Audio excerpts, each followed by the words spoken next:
Hello everyone, मैं आपका स्वागत करती हूँ सीयूईटी हिंदी हब में। आज के सेशन में हम बात करने वाले हैं भक्ति काल के आगे वाले पार्ट पे, यानी कि लास्ट सेशन में हमने बात की थी भक्ति काल के बारे में, उसके उदय के बारे में, पृष्ठभूमि के बारे में, और अगर हम बात करें दक्षिण भारत में परिस्थिति के बारे में कि भक्ति काल का उदय कैसे हुआ या फिर वहाँ पे किस तरीके से देखा जा रहा था। आज के सेशन में हम बात करने वाले हैं आपके उत्तर भारत में भक्ति काल के बारे में, यानी कि हमने जब भक्ति काल का काल विभाजन किया तो किस आधार पे किया, या फिर अगर हम बात करेंगे तो क्या क्या आपके जो धाराएं हुई वो बटी, और कहाँ कहाँ पे आपकी भक्ति जो काल है उसको हम किस नाम से जानते हैं, या फिर क्या उसमें देखने को मिली। यानी कि अगर हम बात करें तो कुछ खूबियाँ, कुछ विशेषताएं, कुछ प्रवृत्तियां, इनको समझने की कोशिश करेंगे। ठीक है, तो सबसे पहले अगर मैं बात करूं तो हमने जितना कल लास्ट क्लास में पढ़ा था उसके अनुसार हमने आपके दक्षिण भारत के भक्ति काल को समझा था। आज हम उत्तर भारत के दक्षिण जो आगे बढ़ा, और उस आधार पे फिर जब हिंदी साहित्य का विस्तार हुआ और हिंदी साहित्य में जिस तरीके से भक्ति काल में जो रचनाएं हुई उसके आधार पर हम भक्ति काल को विभाजित करते हैं, तो हम कहते हैं कि हमारे भक्ति काल के दो हिस्से हुए, यानी कि दो वर्गों में हमारा भक्ति काल विभाजित हुआ। एक था आपका सगुन धारा, और दूसरा था निर्गुण धारा। ठीक है, और अगर मैं बात करूं तो शगुन धारा के अंतर्गत आपके राम भक्ति और कृष्ण भक्ति आए, वहीं निर्गुण धारा के अंतर्गत आपके पास ज्ञानाश्रय और प्रेमाश्रय, या फिर कहीं कहीं पे आपको संत और सूफी के नाम से भी मिलते हैं, ये दो शाखाएं आई। ठीक है, अब अगर हम देखेंगे तो सबसे पहले भक्ति काल साहित्य का काल विभाजन होता है, तो एक होता है आपका निर्गुण धारा, यानी कि यहाँ पे क्या हो जाएगा आपका निर्गुण धारा। ठीक है,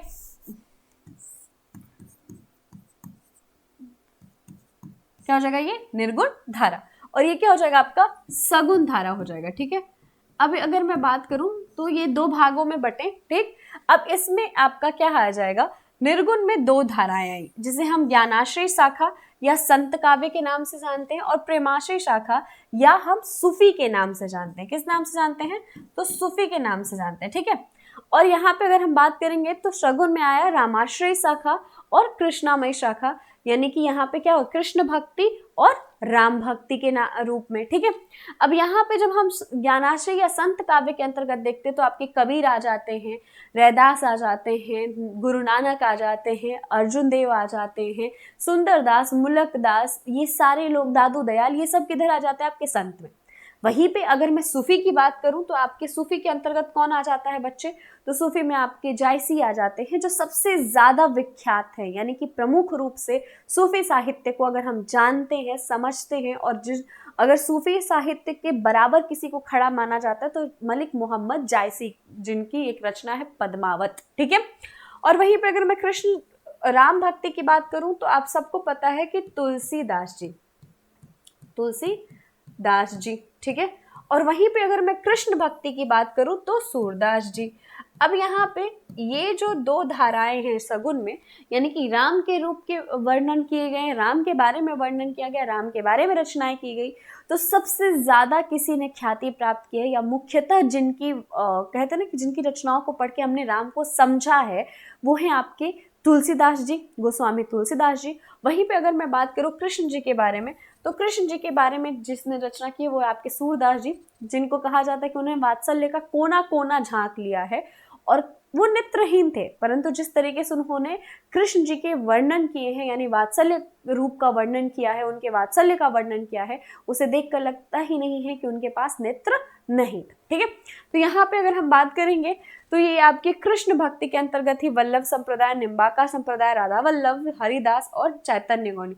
यहाँ पे अगर आप देखोगे तो वल्लभ, जो अभी हम पीछे पढ़ रहे थे, निम्बाकाचार्य, माधवाचार्य, वल्लभाचार्य, इन लोगों के जो संप्रदाय थे उसके बारे में जब हम बात करते तो हमने कहा था कि ये जो संप्रदाय दिए गए और ये जो आपके आचार्य दिए गए, इनको याद रखिएगा, तो वहीं आगे जाके आपको कृष्ण भक्ति धारा में मिलेगी, क्योंकि किसी ने सिर्फ कृष्ण की उपासना की है, किसी ने राधा की उपासना की है, किसी ने राधा और कृष्ण दोनों की उपासना की है, जैसे सखी संप्रदाय में युगल रूप में कृष्ण और राधा की उपासना की जाती है। तो ये सारी चीजें आपको कहाँ मिलेगी, कृष्ण भक्ति धारा में। यानी कि अगर हम बात करेंगे तो हमने अपने भक्ति काल को कितने भागों में विभाजित किया, दो भागों में जब विभाजित किया तो सबसे पहले आपका निर्गुण धारा आता है। इस निर्गुण धारा को भी हमने दो भागों में विभाजित किया, एक हो गया आपकी ज्ञानाश्रय शाखा और दूसरा हो गया आपका प्रेमाश्रय शाखा। इसी ज्ञानाश्रय शाखा को आज हम पढ़ेंगे, यानी कि आज की क्लास में हम ज्ञानाश्रय शाखा को पढ़ेंगे, जानेंगे और समझेंगे। ठीक है, तो अगर मैं बात करूं तो संत काव्य, ये जो संत काव्य धारा है, संत काव्य धारा, ठीक है, अब इसको जानने की कोशिश करते हैं। हमने इसे क्या नाम दिया है, तो ज्ञानाश्रय, यानी ज्ञान की बात हो रही है।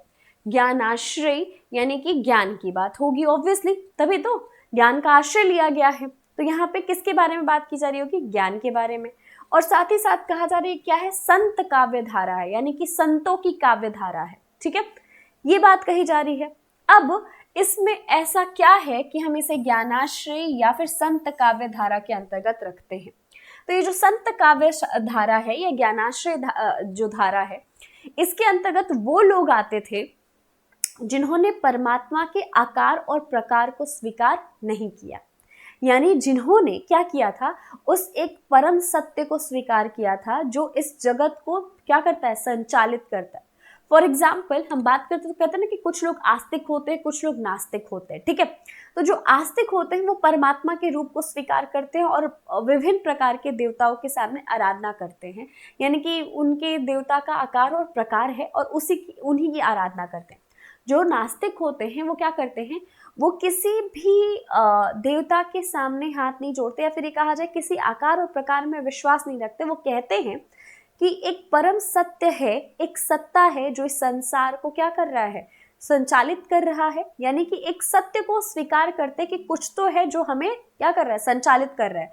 जैसे कि फॉर एग्जाम्पल अगर मैं बात करूं, चलिए बहुत सारे ऐसे लोग होंगे जो किस्मत को नहीं मानते होंगे, बहुत सारे ऐसे भी लोग होंगे जो भगवान को नहीं मानते होंगे। और आई थिंक अगर मैं बात करूं तो एक एज आता है, आई थिंक ये जो टीन एज होता है, जहाँ पे अगर मैं बात करूँ 13 से लेकर के अगर 22 तक, मैं टीन एज से थोड़ा आगे बढ़ूँ और 13 से लेकर 22 तक के, हालांकि अब तो बच्चे कुछ ज़्यादा ही एज के अकॉर्डिंग मैच्योर होते जा रहे हैं, पर फिर भी अगर मैं बात करूँ तो ये जो एज, ये जो जनरेशन होती है जो लाई करती है आपके 13 से लेकर के 21 साल के बीच में, ये ऐसी जनरेशन होती है जो इस वक्त, इस टाइम के दौरान खुद को सब कुछ मानते हैं और वो किसी चीज़ में विश्वास नहीं करते। तो अगर मैं बात करूँ तो कभी वो लक फैक्टर को एक्सेप्ट नहीं करेंगे। विथ एक्सपीरियंस हम इस चीज़ में आगे बढ़ते तो हमें पता चलता है कि लक फैक्टर बड़ा चीज़ होता है भाई, ये है। तो क्या है कि अगर हम बात करें तो बहुत सारे ऐसे आपको लोग मिलेंगे जो कहेंगे कि वो लक फैक्टर में बिलीव नहीं करते, बट ऐसा है नहीं। मतलब हम कहते हैं ना किस्मत की बातें, यार ये तो किस्मत में लिखा था, या फिर किस्मत, तो बहुत सारे ऐसे लोग मिलेंगे कि किस्मत कुछ नहीं होता, या फिर ये भी कहने को मिल जाएगा कि अरे कुछ नहीं हुआ तो आप किस्मत पे डाल रहे हो। But the thing is this कि कभी कभी लाइफ में ऐसा होता है कि हम बहुत कुछ प्लान कर रहे होते हैं या फिर कुछ कर रहे होते हैं और ऑल ऑफ सडन आपको पता ही नहीं है कि वो चीज़ें हुई ही नहीं, यानी कि आप जिस चीज़ के लिए बहुत मेहनत कर रहे हो वो चीज़ होती ही नहीं। अब इससे आप क्या मानोगे? ऐसा तो नहीं है कि आपने मेहनत कम करी है, या फिर ऐसा भी नहीं है कि आप चाहते नहीं थे कि वो चीज़ आपको मिले। तो क्या हुआ, कुछ तो ऐसी चीज़ हुई जो मिस हैपनिंग हो गई।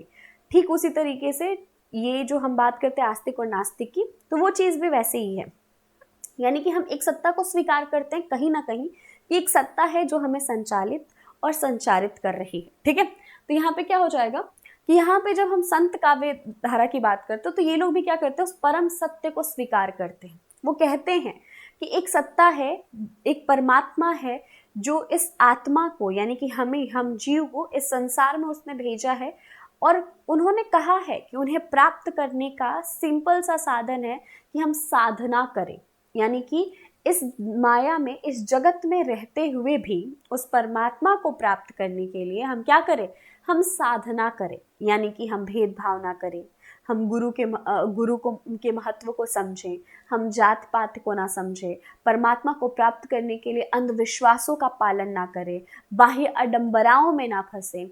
यानी कि ये जो संत काव्य धारा या ज्ञानाश्रय काव्य धारा, जो संत काव्य धारा है, वो ज्ञान पे ज़्यादा विश्वास करता है, यानी कि जो ज्ञान है, जो एक्सपीरियंस है, उसको ज़्यादा तवज्जो देते हैं। ये मानते हैं कि ज्ञान के माध्यम से क्या होगा, हमें पता होगा कि ये अंधविश्वास कर रहे हैं, हम जात पात कर रहे हैं या क्या कर रहे हैं, और इसीलिए ये जो नाम आया ये क्या है, ज्ञानाश्रय आया।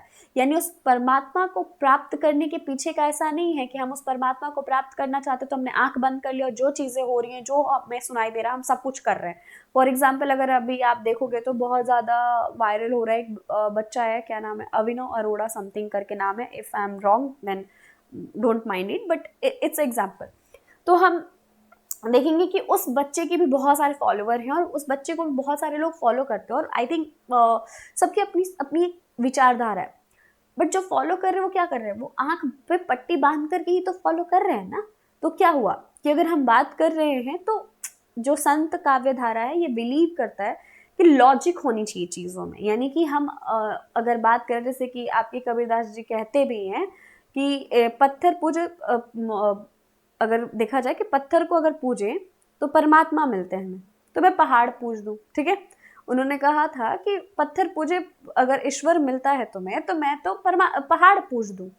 तो उन्होंने कहा कि भाई अपने कर्म को प्रधान बनाओ, अपने कर्म के माध्यम से उस परमात्मा को प्राप्त करने की कोशिश करो, और यही आपका क्या है, ज्ञान का मार्ग है जो उस परमात्मा तक ले जाता है। इसीलिए इस संत काव्य धारा का नाम ज्ञानाश्रय काव्य धारा के अंतर्गत भी लिया जाता है, या ज्ञानाश्रय शाखा के अंतर्गत भी कहा जाता है, यानी ज्ञानाश्रय शाखा कहा जाता है। क्यों? क्योंकि यहाँ पे ज्ञान को प्रधानता दी गई, इसलिए मैंने यहाँ पे ज्ञान लिखा था। ज्ञान की प्रधानता है, इसीलिए संत काव्य में क्या किया जाता है, ज्ञान को प्रधान बनाया गया है, यानी कि कर्म को प्रधान बनाया गया है। इसलिए ये जो संत काव्य धारा है, इसका दूसरा नाम ज्ञानाश्रय शाखा भी रखा गया है, या ज्ञानाश्रय शाखा रखा जाता है। अब इसके अंतर्गत वो सारे संत आ जाते हैं जो क्या करते हैं, निराकार ब्रह्म की उपासना करते हैं, साधना करते हैं गृहस्थ जीवन में रह करके। वो इस बात को बढ़ावा नहीं देते हैं कि आपको गृहस्थ जीवन छोड़ देना है और क्या करना है, परमात्मा को प्राप्त करने के लिए दिन भर आपको उन्हीं की सेवा करने के लिए अपने जो कर्तव्य है उनका निर्वाह नहीं करना है। जबकि आपके जो संत काव्य धारा के गुरु हैं वो ये सिखाते हैं कि आपके अपने कर्तव्यों का निर्वाह करते हुए परमात्मा को प्राप्त करने के लिए आपको क्या करना चाहिए, आपको साधना में लीन होना चाहिए, ठीक है। तो अगर मैं बात करूं तो इसी संत काव्य धारा के अंतर्गत आपके कबीर आ जाते हैं, मुलकदास आ जाते हैं, सुंदरदास आ जाते हैं, गुरु नानक आ जाते हैं। अगर मैं बात करूं तो कौन आ जाता है बच्चे, कबीरदास, गुरु नानक। अगर हम बात करेंगे तो सुंदरदास, रैदास, मुलकदास, दादू दयाल, ये सब लोग इसी धारा के अंतर्गत आते हैं। लेकिन अब इस धारा के अंतर्गत जो लोग आते हैं उनके बारे में जानने से पहले हमें एक और इंसान के बारे में जानना है। किनके बारे में? हमने पढ़ा पिछली क्लास में, भक्ति द्रविड़ उपजे लाए रामानंद, यानी कि द्रविड़ में भक्ति उपजी थी, उसे लाया किसने? रामानंद ने। तो सबसे पहले हम रामानंद जी के बारे में पढ़ेंगे, जो माना जाता है कि सबके गुरु थे, तो थोड़ा बहुत उनके बारे में पढ़ेंगे। फिर हम अपने संत काव्य में जो कवि आपके रहे हैं इनके बारे में हम पढ़ेंगे। ये सारी चीजें जो मैंने आपको बताई वो संत काव्य धारा के नाम के बारे में बताया। अब ये जो शब्द की उत्पत्ति है उसके बारे में और शब्द का जो अर्थ है उसके बारे में हम बात करते हैं। तो यहाँ पे दिया गया है संत शब्द की उत्पत्ति कैसे हुई है, यानी कि संत शब्द जो है इसका क्या अर्थ निकलता है, इसकी बात कर लेते हैं। तो सत्य रूपी परम तत्व का साक्षात्कार कर लेने वाले व्यक्ति को संत कहा जाता है। यानी उस परम तत्व को क्या कहा हमने? सत्य कहा। और उसके बारे में उससे साक्षात्कार करने का मतलब ये है कि हम उस सत्य को स्वीकार कर रहे हैं और हम क्या कर रहे हैं, उन्हें प्राप्त करने के लिए निरंतर प्रयासरत हैं, ठीक है। जैसे कि अगर हम बात करें तो कबीरदास जी जो हैं वो मानते हैं, आई थिंक कैलाश खेर जी की पंक्तियां मुझे अभी फ़िलहाल नहीं याद आ रही है। जब मुझे मतलब जनरली मुझे वैसे भी गाने के लिरिक्स जल्दी नहीं याद होते, बट फिर भी जब मुझे एग्जाम्पल देना होता है तो मैं भूल जाती हूँ। तो उसमें भी जिस तरीके से आपके कबीर जी जो हैं उस परमात्मा को प्राप्त करने के लिए क्या कर रहे हैं, आराधना करते हैं। आराधना कैसी है? आराधना वो पूजा पाठ वाली आराधना नहीं है। उनकी आराधना क्या है? उनके कर्म है जिसके माध्यम से उस परमात्मा को प्राप्त करना चाहते हैं। तो यहाँ पे वही कहा गया है, सत्य रूपी परम तत्व का साक्षात्कार कर लेने वाले व्यक्ति को संत कहा जाता है। डॉक्टर पीतम्बर दत्त वर्तवाल ने संत का संबंध शांत से माना है और इसका अर्थ किया है निर्वित मार्गी या वैरागी। सामान्यतः सदाचार के लक्षणों से युक्त व्यक्ति को संत कहा जाता है। आजकल हिंदी साहित्य में निर्गुण उपासक ज्ञानाश्रय शाखा के कवियों को संत कहा जाता है। ठीक है, निर्गुण उपासक यानी कि जिन्होंने निर्गुण परमात्मा को स्वीकार किया है, उसकी उपासना करते हैं, तो उनकी जो शाखा है ज्ञानाश्रय, उनके कवियों को क्या कहा जाता है? संत कहा जाता है। अब संत काव्य के जो दार्शनिक मत हैं यानी आधार क्या है, तो जैसे हमने संत के बारे में बात की तो हमने कहा कि वो क्या करते हैं, वो बाह्य आडंबराओं का खंडन कर रहे होते हैं और परमात्मा को प्राप्त करने के लिए साधना की बात करते हैं। अब साधना की जब बात कर रहे हैं तो इसका ये मतलब हुआ कि उन्होंने कुछ कुछ मत जो है कहीं कहीं से स्वीकार किया है, जैसे कि नाथपंथियों से उन्होंने योग साधना को स्वीकार किया। वहीं से अगर हम बात करें तो गुरु महिमा की भी बात आती है, तो वो गुरु महिमा कहीं से उन्होंने स्वीकार किया। इस्लाम से वो निराकार जो वो हैं प्रभु है उसको स्वीकार करते हैं। यानी ये जो संत काव्य धारा बना है इसके आधार कुछ रहे हैं, दार्शनिक आधार रहे हैं जो उन्होंने कहीं से स्वीकार किए हैं। तो अगर हम बात करें संत काव्य का दार्शनिक आधार है शंकराचार्य एवं उपनिषदों द्वारा प्रतिपादित अद्वैत दर्शन। अद्वैत दर्शन में हमने क्या पढ़ा था? अद्वैत दर्शन में हमने यही पढ़ा था कि ये जगत क्या है? मिथ्या है और जीव और परमात्मा क्या है? एक ही है। ठीक है, तो यहाँ पे इन्होंने वहां से नाथ पंथ, सूफी धर्म एवं इस्लाम से स्वीकार किया। यानी कि उन्होंने जो दार्शनिक मत है वो कहाँ कहाँ से स्वीकार किया है? तो नाथ से किया है, सिद्ध से किया है, साथ ही साथ उपनिषदों से किया है और अद्वैतवाद से किया है। ठीक है, उपनिषदों में निरूपित ब्रह्म, जीव, जगत एवं माया के स्वरूप को संत कवियों ने ग्रहण किया है। संतों का साधना पक्ष और भक्ति भावना शंकर के अद्वैत दर्शन की देन है। दोनों ही जीव को विशुद्ध ब्रह्म मानते हैं तथा जो भिन्नता दिखाई पड़ती है वह किस वजह से? माया के कारण दिखाई पड़ती है। आपकी कबीरदास की बहुत सारी ऐसी पंक्तियां हैं जिसमें वो कहते भी हैं कि परमात्मा ने हमें इस संसार में भेजा है और हम इस संसार की मोह माया में फंसकर रह गए हैं। किस वजह से? तो अपनी अज्ञानता की वजह से। जिस दिन हमें उस ज्ञान रूपी रोशनी की प्राप्ति हो जाएगी उस दिन क्या हो जाएगा?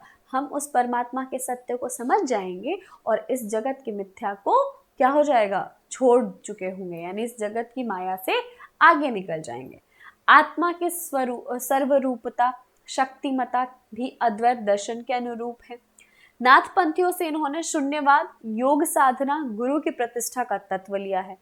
इस्लाम के प्रभाव से इन्होंने एकेश्वरवाद ग्रहण किया है, मूर्ति पूजा का खंडन किया है और अवतारवाद का विरोध किया है।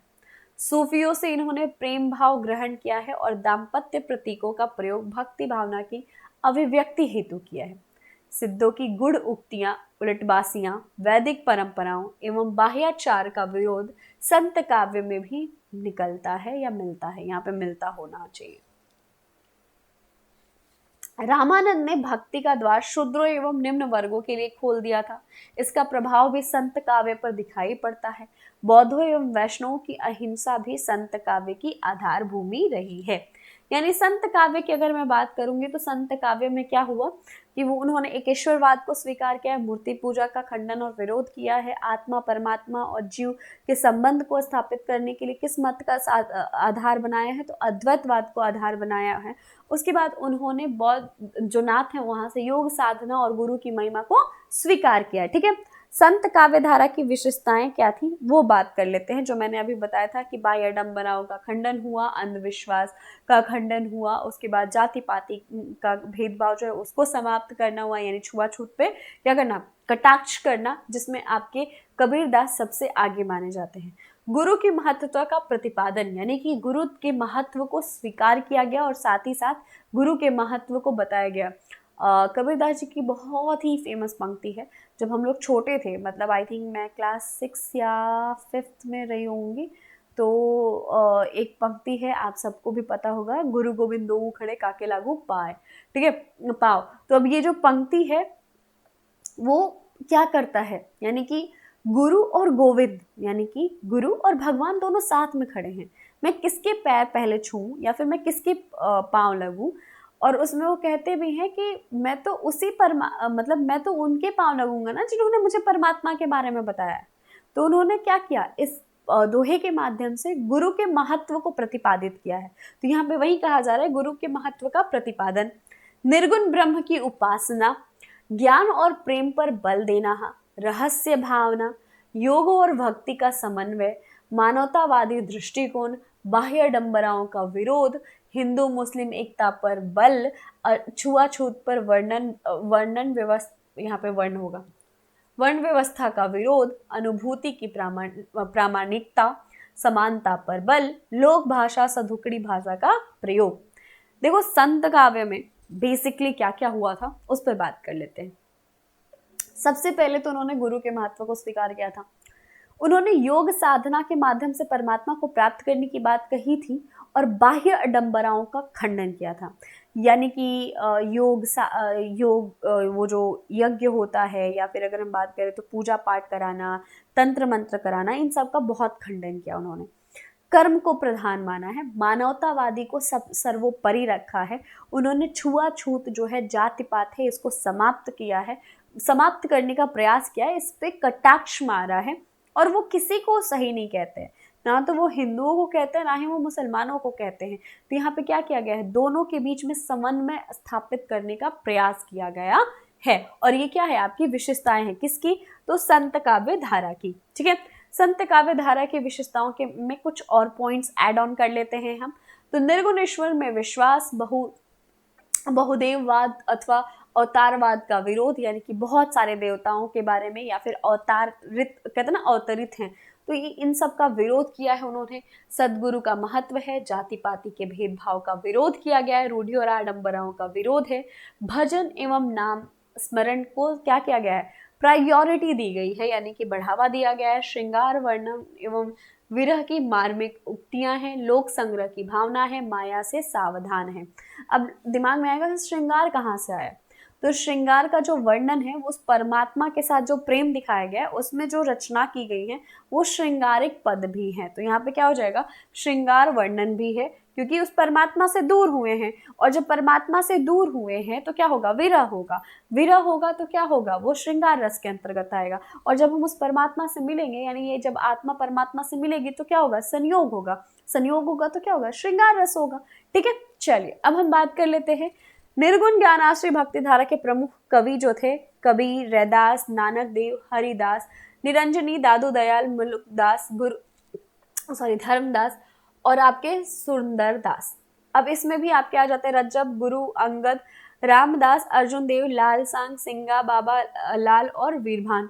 और उसके बाद आता है बीरभान, निरंजनी, शेख फरीदी, संत भीषण, संत सदना, संत बेनी, संत पीपा, संत धन्ना। यहाँ पे अगर आपको याद होगा तो ये तीनों नाम एक साथ लिए जाते हैं। ठीक है, चलिए सारे नाम बहुत ज्यादा याद करने की जरूरत नहीं है, बट हाँ, कबीरदास, रैदास, दादू दयाल, मुलकदास, सुंदरदास, नानक जी, इन लोगों के नाम याद रखिएगा, क्योंकि ये आपके एग्जाम के पर्सपेक्टिव से भी इम्पोर्टेंट है और जनरली संत काव्य धारा के अंतर्गत मुख्यतः यही आते हैं। ठीक है, चलिए आगे बढ़ते हैं। रामानुज की शिष्य परंपरा जो थी उसमें आते हैं पहले राघवानंद। रामानुज कौन थे बच्चे, तो रामानुजाचार्य वही हैं जिन्होंने दक्षिण भारत में जब आपके शुरुआत हुई थी भक्ति काल की तो वहां पे बात होती है। उनके शिष्य कौन रहे हैं, राघवानंद। और राघवानंद के शिष्य कौन रहे, रामानंद। और रामानंद के शिष्य कौन रहे हैं, ये सारे लोग। ठीक है, चलिए अब हम बात करेंगे थोड़ा सा रामानंद जी के बारे में, क्योंकि ऑब्वियसली रामानंद जी ने ही जो है हमें भक्ति काल के बारे में कहा जाए तो उन्होंने हर एक जाति के लिए भक्ति काल का जो मार्ग है वो खोला था। उन्होंने कोई भेदभाव नहीं रखा था कि भगवान की उपासना कौन कर सकता और कौन नहीं कर सकता। ठीक है, तो रामानंद का जन्म जो है वो 1368 ईस्वी में तथा मृत्यु जो है वो 1468 ईस्वी में हुआ था। यहाँ पे विक्रम संवत होगा। चलिए, प्रयाग कानिकुब्ज ब्राह्मण माने जाते हैं। ठीक है, रामानंद ने विष्णु और लक्ष्मी के स्थान पर राम की उपासना का प्रचलन किया और रामावत संप्रदाय की स्थापना की। अब विष्णु और लक्ष्मी कहाँ से बच्चे? तो दक्षिण भारत में विष्णु और लक्ष्मी की आराधना मुख्यतः की जाती है। तो वहां से जब आई थी हमारी भक्ति धारा, तो यहाँ पे उन्होंने क्या किया, इनकी जगह पे वो राम की उपासना को क्या किया, प्रचलित किया। तो इनके संप्रदाय को क्या कहते हैं? रामावत संप्रदाय कहते हैं। राघवानंद के गुरु रामानंद के गुरु कौन थे? राघवानंद थे। ये रामानुजाचार्य की शिष्य परंपरा के चौथे गुरु माने जाते हैं। स्वामी रामानंद ने रामतारक तंत्र देकर मुसलमानों को भी हिंदू बनाया। इन्होंने काशी में वैराग्य का गठन किया। गुरु ग्रंथ साहब में भी रामानंद के 2 पद संकलित हैं। रामानंद की प्रमुख रचनाएं क्या है? राम रक्षा स्तोत्र, राम तारक मंत्र, योग चिंतामणि, आनंद भाष्य, श्री हनुमान आरती, वैष्णव मत ताब्ज भास्कर संस्कृत में है, और श्री रामार्चन पद्धति संस्कृत में है, और श्री राम आरती। ठीक है, इसमें से अगर मैं बात करूं तो आनंद भाष्य थोड़ा 1-2 जगह सुनने को मिल जाता है। हालांकि बाकी सारी रचनाएं भी एक बार बस सरसरी निगाहों से देख लीजिएगा। ऐसा नहीं है कि एकदम एम्फसाइज करके याद ही रखना है, बट सरसरी निगाहों से देखने में कुछ जाता नहीं है। ठीक है, चलिए हम आगे बढ़ेंगे। भक्तमाल नाभादास में रामानंद के 12 शिष्य बताए गए।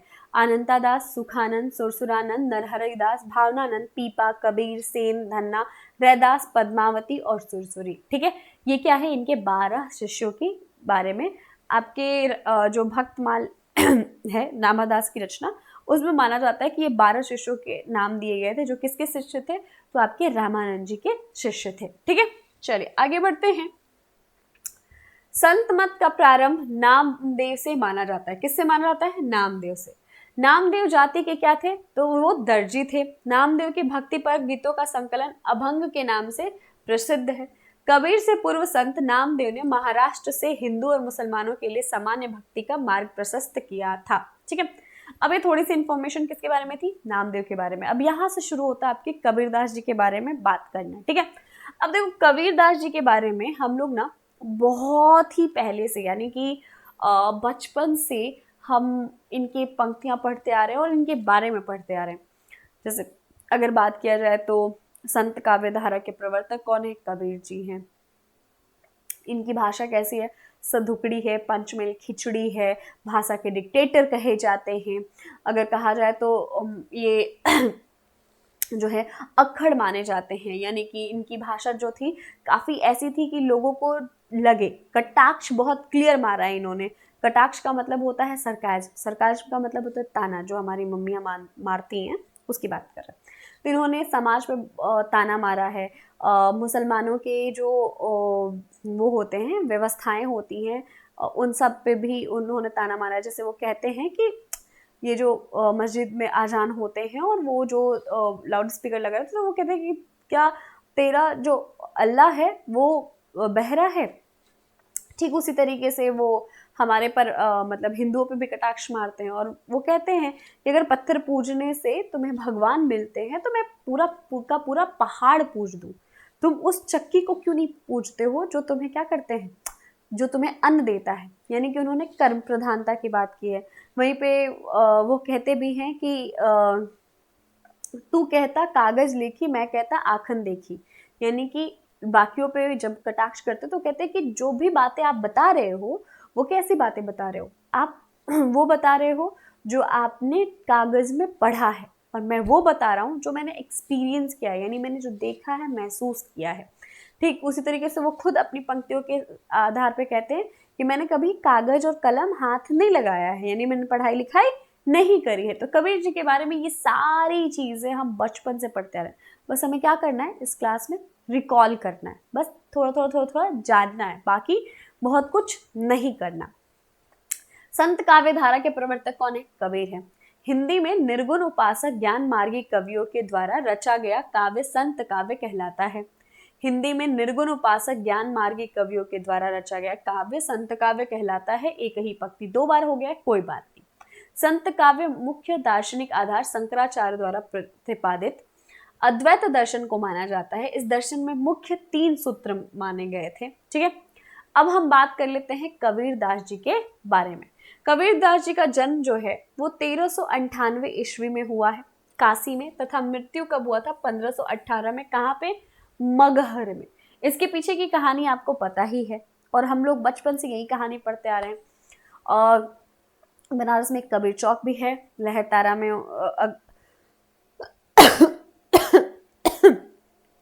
अगर हम बात करें तो अगर आप जाना चाहें तो आप जा कर के उनके बारे में बहुत सारी चीज़ें पढ़ सकते हैं, जान सकते हैं।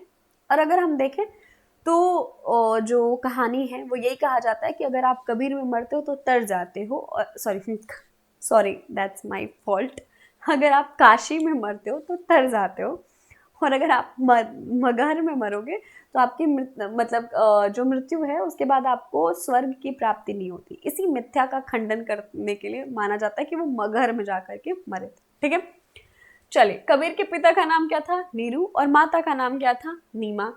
पत्नी का नाम क्या था? लोई, और गुरु का नाम क्या था? रामानंद। पुत्र का नाम क्या था? कमाल, और पुत्री का नाम क्या था? कमाली। ठीक है, ये बेसिक इंफॉर्मेशन जो बचपन से हर एक बच्चे को पढ़ाया जाता है जब भी कबीरदास पढ़ाया जाता है। ठीक है, अगर हम बात करें तो इनकी जाति क्या थी? जुलाहा। एक जुलाहा नीरू और नीमा के द्वारा इनका पालन पोषण किया गया था। कबीर शब्द अरबी भाषा का है जिसका अर्थ होता है महान या श्रेष्ठ। कबीर द्वारा रचित पदों का संकलन उनके शिष्य धर्मदास ने किया था और जिसका नाम था बीजक। बीजक के 3 हिस्से किए गए थे, साखी, सबद और रमैनी। साखी शब्द का मतलब क्या माना जाता है? साक्षी से माना जाता है। ठीक है, तो अगर हम देखेंगे तो इंडिविजुअली एक एक को समझते हैं। साखी यह संस्कृत के साक्षी शब्द का विकृत रूप है और धर्मोपदेश के अर्थ में प्रयुक्त हुआ है। कबीर की शिक्षाओं और सिद्धांतों का निरूपण अधिकतर साखियों में हुआ है। यह दोहा छंद में लिखा गया है। इसकी भाषा सधुकड़ी है, अर्थात राजस्थानी और पंजाबी मिली हुई है। यानी जो साखी है उसमें क्या किया गया? शिक्षा और सिद्धांतों पर आधारित जो पद हैं उनका संकलन किया गया है।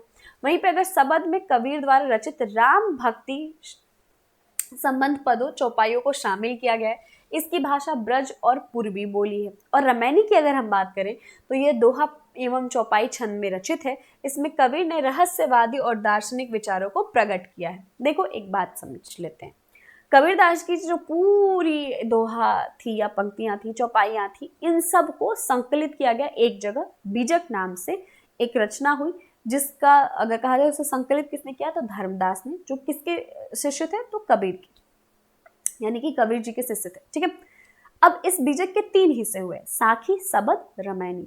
साखी में माना जाता है कि जितनी भी शिक्षा परद आपकी बातें थी या फिर उससे रिलेटेड जितनी भी साखियां रची गई थी वो साखी के अंतर्गत रखी गई।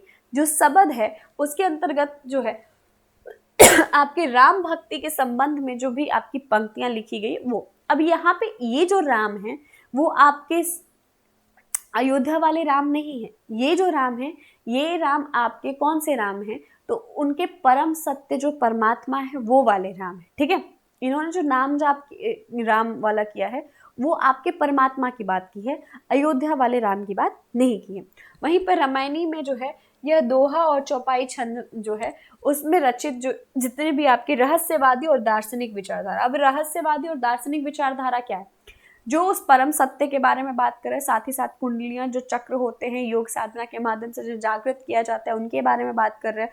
जो जिस चौपाइयों के माध्यम से, जिन दोहों के माध्यम से क्या किया जाए, रहस्य और दार्शनिक विचारधारा को प्रस्तुत किया जा रहा है, उनको रामायणी के अंतर्गत संग्रहित किया गया है। ठीक है, रामायणी कबीर के ईश्वर संबंधी विचारों, शरीर रचना संबंधी विचारों तथा मानवीय आत्मा का उद्धार संबंधी विचारों का संकलन है। आचार्य रामचंद्र शुक्ल ने कबीर के साहित्य की भाषा को सधुकड़ी माना है, इंपॉर्टेंट। श्याम सुंदर दास ने कबीर के साहित्य में प्रयुक्त भाषा को पंचमेल खिचड़ी मानी है, इंपॉर्टेंट। और हजारी प्रसाद द्विवेदी ने क्या किया है? भाषा का डिक्टेटर कहा है, इंपॉर्टेंट। ठीक है, बच्चन सिंह ने कबीर की भाषा को संत भाषा कहा है। डॉक्टर राम कुमार वर्मा ने कबीर की भाषा को संत भाषा कहा है। हिंदी में कबीर ने सबसे पहले तर्कों और प्रमाणों के आधार पर अटूट आत्मविश्वास के साथ जन्मजात के उच्चता पर प्रबल विषय जो है विरोध किया है। यानी कि जैसे होता है ना कि हमारा कर्म इस जन्म में कर्म अच्छे होंगे तो हम क्या होंगे, अगले जन्म में अच्छे कुल में पैदा होंगे। तो इन सारी चीजों पे उन्होंने खंडन किया है, ये इन सब का विरोध किया है। मुख्यतः वो बाह्य डंबराव का विरोध करते थे ये जो जितनी भी ख्यातियां थी, बातें थी, इन सब का विरोध किया करते थे। उन्होंने मूर्ति पूजा, माला, तिलक, छापा, तीर्थाटन, गंगा स्नान, रोजा, हिंसा, जाति प्रथा, ऊंच नीच की भावना आदि का खंडन किया है। उनकी जो पंक्तियां हैं, माला फेरत जगमुआ, फिर न मन का फेर, कर का मन का डार दे, मन का फेर, यानी कि माला फेरने से कुछ नहीं होगा। अगर आपके मन में क्या है, कल छपट कल है, यानी कि आपके मन में लालच है, लोभ है, तो इससे आपका जो माला फेरना, मतलब कि ये जो लोग पूजा पाठ करते हैं, उससे कोई फर्क नहीं पड़ेगा जब तक कि आपके मन के ये जो कल है, ये जो आपके कपट है, ये बाहर नहीं निकलेंगे। ऊंचे कुल का जन्म है, ऊंची करी ना ऊंची होए, सुबरन कलश सुरा भरा, साधु निंदत सोए। अब यहाँ पे ये कहा जा रहा है कि ऊंचे कुल में जन्म लेने से कुछ नहीं होता। ऐसा नहीं है कि आप अगर ऊंचे कुल में जन्म लियो तो आप सब कुछ करोगे और मतलब कि सब अच्छा ही करोगे, ऐसा नहीं होता। तो यहाँ पे भी वो पंक्तियां उसी के बारे में। पाहुन पूजे हरि मिले तो मैं, हाँ, पूजू पहाड़, घर की चाकी क्यों नहीं पूजे, पीसी खाए संसार। यानी कि पत्थर पूजने से अगर परमात्मा मिल रहे हैं तो मैं पूरा का पूरा पहाड़ पूज लूं, और अगर मुझे पूजना ही है तो मैं उस चक्की को पूजू ना, जिससे मुझे अन्न मिल रहा है, यानी कि वो पीस करके मुझे अन्न दे रहा है खाने के लिए, ठीक है। वे शास्त्र पर नहीं आंखें देखी बात पर यकीन करते थे। तू कहता कागज की लेखी, मैं कहता आखन की देखी। मैं कहता सुझावन हारी, तू राखा उजराए रे। वो कहते हैं कि हरि को पाना बहुत सुलझा हुआ रास्ता है और तू इन सारी चीजों को पढ़ के बता के उलझा दे रहा है, ठीक है। अब उसके बाद अगर मैं बात करूं तो ये जो दार्शनिक बातें थी, जैसे हमने कहा कि दार्शनिक विचारधारा और राष्ट्रवादी वाला, उसकी एक पंक्तियों का झलक देखिए। जल में कुंभ, कुंभ में जल है, बाहर भीतर पानी, फूटा कुंभ जल जल ही समाही, यह तत् कथेहु ज्ञानी। अब यहाँ पे क्या है, अद्वैतवाद क्या कहता है? अद्वैतवाद यही कहता है ना कि जगत जो है वो मिथ्या है, परमात्मा और जीव जो है सत्य है, और ये एक ही है, बस वो जो है मायावश इस सत्य को समझ नहीं पा रहे। तो यहाँ पे कहा गया है जल में कुंभ, कुंभ में जल, यानी कि जो घड़ा है उसमें जो जल है और बाहर जो जल है वो एक ही है। अगर घड़ा टूटता है तो ये जल उसी जल में जाकर समाहित होगा, ठीक है। यानी जिस तरीके से ये माया रूपी संसार है, इसमें हम हैं और इस संसार के बाहर परमात्मा है। जिस दिन हमारा ये भ्रम टूटेगा उस दिन क्या होगा, हम उस परमात्मा के सत्य को समझेंगे और उस दिन हमारी आत्मा उस परमात्मा से मिल जाएगी। तो यहाँ पे यही कहा, यहाँ घड़ा माया का प्रतीक है जो घड़े के जल को बाहर के जल से अलग कर रहा है, और जैसे ही घड़ा फूटता है दोनों जल मिलकर एक हो जाते हैं। यानी कि जल, यहाँ पे कहा जा रहा है ना, जल में कुंभ, कुंभ में पानी, यानी कि जल जो है वो कुंभ में हो या फिर अगर कहा जाए पूरा नदी की बात करें, दोनों में जल ही है, टूटने का बस देर है, दोनों आपस में सेम ही हो जाने हैं, ठीक है। तो ये क्या है, दार्शनिक मत है उनके। आचार्य हजारी प्रसाद द्विवेदी के शब्दों में, वे कबीर सिर से पैर तक मस्त मौला, स्वभाव से फक्कड़, आदत से अक्खड़, भक्त के सामने निरी, भेषधारी के सामने प्रचंड, दिल से साफ, दिमाग से दुरुस्त, भीतर से कोमल, बाहर से कठोर, जन्म से अस्पृश्य, कर्म से वंदनीय थे। युगांतरवाद की भक्ति और विश्वास लेकर वो पैदा हुए थे और युग प्रवर्तक की दृष्टता उनमें वर्तमान थी, इसीलिए वो युग परिवर्तन कर सके। ये किसने कहा है? तो ये आपके हजारी प्रसाद द्विवेदी जी की बात कही गई है। जैसा कबीर का जीवन संसार से ऊपर उठा था, वैसा ही उनका काव्य भी साधारण कोटि से ऊपर है। कौन कहता है? डॉक्टर श्याम सुंदर दास। अब हम बात कर लेते हैं रैदास जी की बारे में। तो ये कब पैदा हुए थे? तो 1398 से, और इनकी मृत्यु कब हुई थी? 1448 में। काशी में पैदा हुए थे, जाति के चमार थे। इन्हें रविदास भी कहा जाता है और माना जाता है कि इनकी शिष्या थी मीराबाई, ऐसा माना जाता है, ठीक है। रैदास की कोई स्वतंत्र रचना प्राप्त नहीं है। इनके रचित फुटकल पदों का एक संग्रह रविदास की बानी नाम से संत बानी में संग्रहित किया गया है। रैदास जी के रचित 14 पद आदि गुरु ग्रंथ साहब में संकलित हैं। रैदास जी के गुरु स्वामी रामानंद थे, उनकी पत्नी का नाम लोना था। मीराबाई ने रैदास जी का नाम आदर से लिया है और ये मीरा के गुरु माने जाते हैं। मीराबाई ने रैदास जी का नाम, ओके सेम है, रिपीट हो गया। जाति भी ओछे, कर्म भी ओछे, ओछे कसब हमारा। अब वो देखिए, एक चीज तो आपको समझना पड़ेगा कि संत काव्य धारा में हर किसी ने जात पात का खंडन किया है, और मुख्यतः आपके जो लोग थे, जितने भी कवि थे, वो कोई दर्जी था, कोई अगर देखा जाए तो चमार था, तो ये जो जाति पाति का खंडन है उन्होंने बहुत किया है, और छुआछूत का भी खंडन किया। ठीक है, नीचे से प्रभु ऊंचे कियो है, अब रैदास चमारा, कह रैदास खलास चमारा, ऐसी मेरी जाति विख्यात चमारा। ये सारी जो पंक्तियां हैं वो उन्होंने अपने आप पे लिखी हैं, और उन्होंने अपने आप अपनी जाति के बारे में बताते हुए लिखा है। ठीक है, चित्तौड़ के कुंभ श्याम मंदिर में रैदास की एक छतरी बनी हुई है। निरहता और जातीय कुंठाहीनता रैदास की कविताओं की प्रमुख विशेषताएं हैं। ठीक है, चलिए अब हम बात कर लेते हैं गुरु नानक देव जी के बारे में। तो अगर हम देखेंगे तो इनका जन्म लाहौर के निकट तलवंडी ग्राम में हुआ था। यह स्थान अब पाकिस्तान में है। वर्तमान में ननकाना साहब के नाम से विख्यात है। गुरु नानक देव की माता का नाम तृप्ता तथा पिता का नाम कालूचंद खत्री था। नानक की पुत्री सुलक्षणी थी। गुरु नानक देव ने जपूजी, नाम ये याद रखिएगा, जपूजी, असादीवार, रहीरास, सोहिला, नसीहत नामक जो है ये रचनाएं हैं उनकी। नानक भेदा भेदी संत कवि हैं। आदि गुरु ग्रंथ साहब में पहला प्रकरण में नानक बानी संकलित है। जपूजी नानक दर्शन का सार तत्व माना जाता है, और बहुत बार पूछा भी जा चुका है कि जपूजी किसकी रचना है। नानक ने छंदों का प्रयोग नहीं किया है, उनके पर राग रगनियों में रचित हैं, यानी उन्होंने जो पद लिखे हैं वो राग रगनियों में यानी गाने वाले हैं। ठीक है, गाने वाले हैं। ठीक है, नसीहत नाम की भाषा खड़ी बोली है, परंतु इसका अधिकांश साहित्य पंजाबी में है। गुरु नानक देव सिख संप्रदाय के मूल प्रवर्तक तथा आदि गुरु थे। नसीहत नामा नानक देव की महत्वपूर्ण रचना है। गुरु नानक देव की प्रमुख रचनाएं जो अभी पीछे हमने पढ़ी थी वही है। ठीक है, चलिए आगे बढ़ते हैं, दादू दयाल जी के बारे में बात कर लेते हैं। ठीक है, सबका इंट्रोडक्शन बस लेंगे, और मुख्यतः आपको कबीरदास जी और रचनाएं, सबकी रचनाओं का नाम याद होना चाहिए। ठीक है, तो दादू दयाल का पंथ जो है, दादू दयाल जी ने दादू पंथ का प्रवर्तन किया है। दादू पंथ को परम ब्रह्म संप्रदाय भी कहा जाता है। अहमदाबाद में इनका जन्म स्थान है। ये एक धर्म सुधारक एवं समाज सुधारक के रूप में प्रसिद्ध है। दादू दयाल का सत्संग दुधाड़ी भाषा में रचना गया है। जनगोपाल द्वारा रचित जन्म लीला पार्ची के अनुसार इनके गुरु का नाम वृद्ध भगवान था।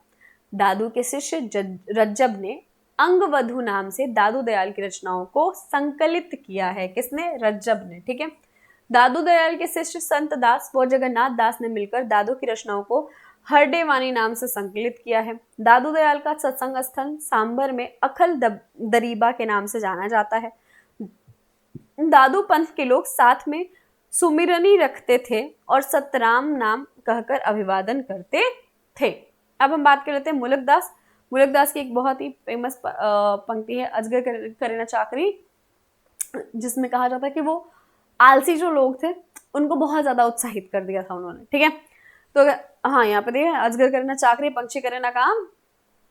ठीक है, मुलकदास की ध्रुव चरित्र, ब्रज लीला, राम अवतार लीला में अवतारों व चरित्रों का वर्णन है। मुलकदास की ज्ञान बोध, ज्ञान परोक्ष, विभव विभूति, रतन खान के योग, भक्ति ज्ञान, निर्गुण वैराग्य आदि का गहन विवेचन है। मुलकदास की भक्ति, विवेक और सुख सागर में कथानकों के आधार पर दार्शनिक विचारों की अभिव्यक्ति है। ज्ञान बोध, रतन खान, भक्ति विवेक, सुख सागर, भक्त वक्षनावली, 12 खड़ी, स्फुटपद, राम अवतार लीला, ब्रज लीला तथा ध्रुव चरित्र, ये क्या है? उनकी रचनाएं हैं। और उन्होंने जो पंक्ति दिया है, अजगर करे चाकरी, पंछी करे ना काम, पूछा जाता है ये पंक्ति किसकी है? तो कह गए कौन? मुलक राम।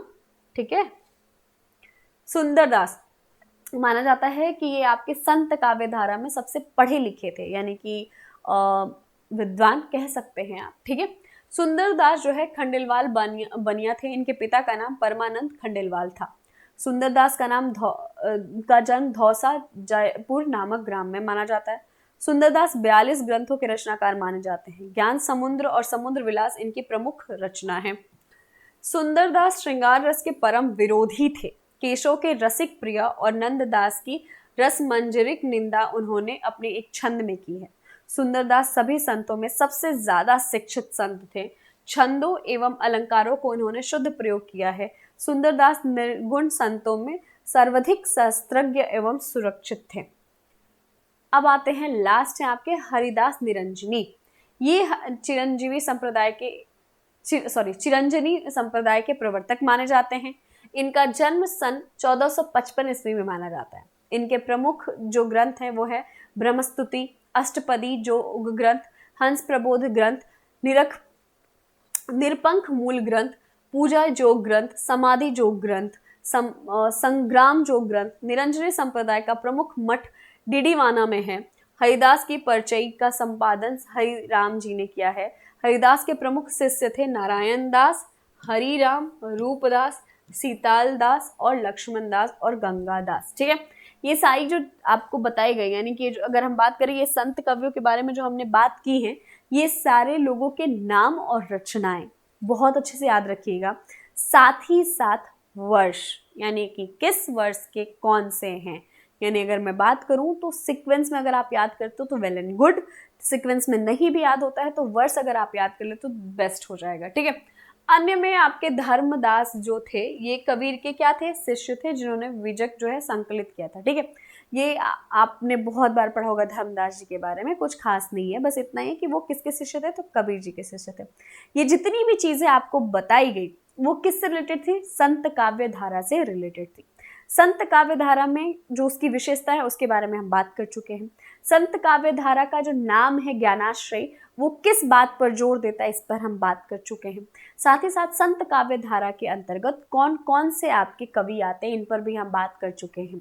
इस धारा में मुख्यतः अगर मैं बात करूं तो रैदास, कबीरदास और सुंदरदास, इन लोगों के बारे में जितनी भी चीजें आपको बताई गई वो आपको पता होना चाहिए, याद होना चाहिए, और ये पता होना चाहिए कि इनका जन्म जो है समय क्या है। ठीक है, तो इसी के साथ हमारा जो संत काव्य धारा है ये समाप्त होता है। अब हम नेक्स्ट सेशन में किसके बारे में बात करेंगे, तो हम सूफी काव्य धारा के बारे में बात करेंगे। सूफी की बात करें या प्रेमाश्रय की बात करें, सूफी जो है नाम कहाँ से आया, या ये प्रेमाश्रय शाखा जो है ये हम कहाँ से लेकर आ रहे हैं, या फिर इसके बारे में क्या जानते हैं, या फिर क्या चीज़ें हैं, ये सारी चीज़ें हम नेक्स्ट सेशन में डिस्कस करेंगे। ठीक है, तो अब हम मिलेंगे आपसे नेक्स्ट सेशन में। तब तक आप स्वस्थ रहो, मस्त रहो, अपना ध्यान रखो। Thank you.